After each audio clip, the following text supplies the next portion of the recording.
Alright, so this is the way I do it. It's pretty simple. There's a million different ways you can prepare a pork butt for smoking. I just get off pretty much anything that doesn't look good, doesn't look appetizing. A lot of this fat and intramuscular stuff, I'm going to end up pulling off anyway. I'm not one to just finish with your pork butt and just tear it apart and serve it. No, there's a lot of stuff inside here that I just don't, I'll take the time. I don't want people to eat this. They should be able to create their taco, their sandwich, their nachos, whatever the case is, whatever they're going to make with this. And they shouldn't have to worry about any fat, any weird stuff that they're going to put in their mouth. I'll take care of that. And we'll get there. Once these are done, I'll show you what I do. I take the time, I go through it, I pull it by hand, no machines, no drill attachments, no bear claws.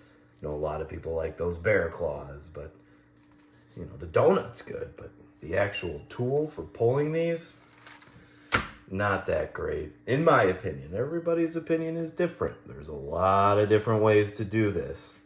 This is just one of the ways I do it.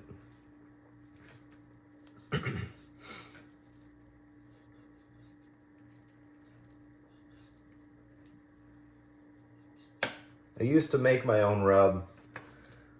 A lot of people have that recipe, but fortunately for me, I live pretty close to Cabela's, so it's not too far away for me to be in front of all the greatest spices pretty much made.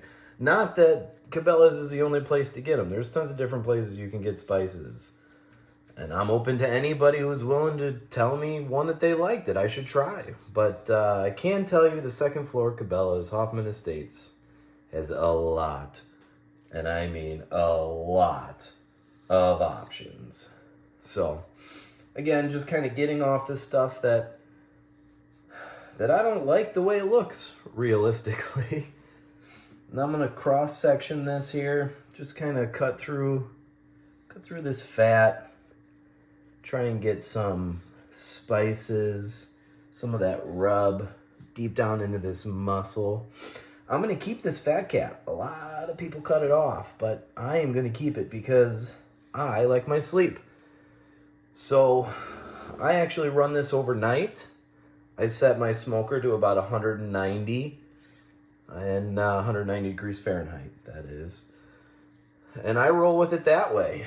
I have pretty much gotten this down to a science where when I wake up, I can remotely set my Traeger to 225 degrees and finish the smoke that way. I will wrap these. I like that. I like the added flavor. I like the added juice. The tenderness. I love all that. So I will end up wrapping these about 150, 160 degrees internal temperature when they turn to that.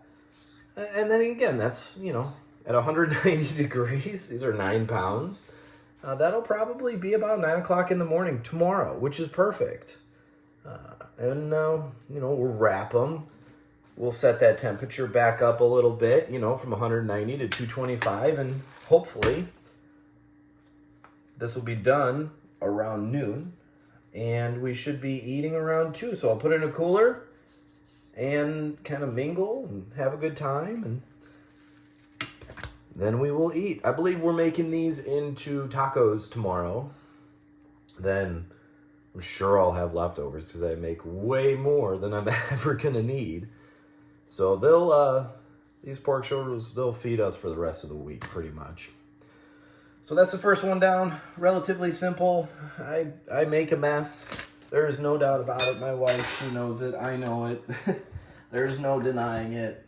So expect spices to get everywhere. So pretty simple. What you're doing here is loading it up. There is a lot of meat here. So do not be afraid to put some spices, rub, plenty, whatever you want. Usually, I will inject these puppies with about a pound of butter each. But we're going to try something a little bit different. We're going to see, just experiment. That's what this is all about. That's why I load up my smokers almost every weekend. We're always trying new things here and never opposed to replaying the old. But it's what I want to do, so we're going to do it. Usually when I make my brisket, my my neighbors call it the buttered roast. Hey, guy, are you making that buttered roast again? You're darn right I am. Why? Because fat is flavor. The more fat you can add to it, the more moisture, slow cooks. That's what it needs. Less spritzing. It's all up to you. So, pretty simple. I'm using, I don't know, a rub here. This is a barbecue rub from Pits and Spits. Fortunately, recently Pits and Spits has come across my path in ways of my regular job, and been watching them for quite a few years. Mad Scientist Barbecue, he's done quite a few reviews on them. Really excited to see what they become. Hopefully people start to realize that Pits and Spits, you know, it's another pellet grill. It's another smoker, right? So they're not trying to reinvent anything. They're just trying to make the little things that some other brands might be lacking a little bit easier. And for me, I love the way they control and manage their grease. The grease buildup for me it's annoying. I don't like the open cavities. I love that they have the ball valve. But again, that's just me. It's barbecue. Do it whatever way you want. All right, well, you get it. Here's the first one. We're going to go ahead and do the second one. Pretty much exactly the same. And that's it. They'll rest in the fridge until I put them on.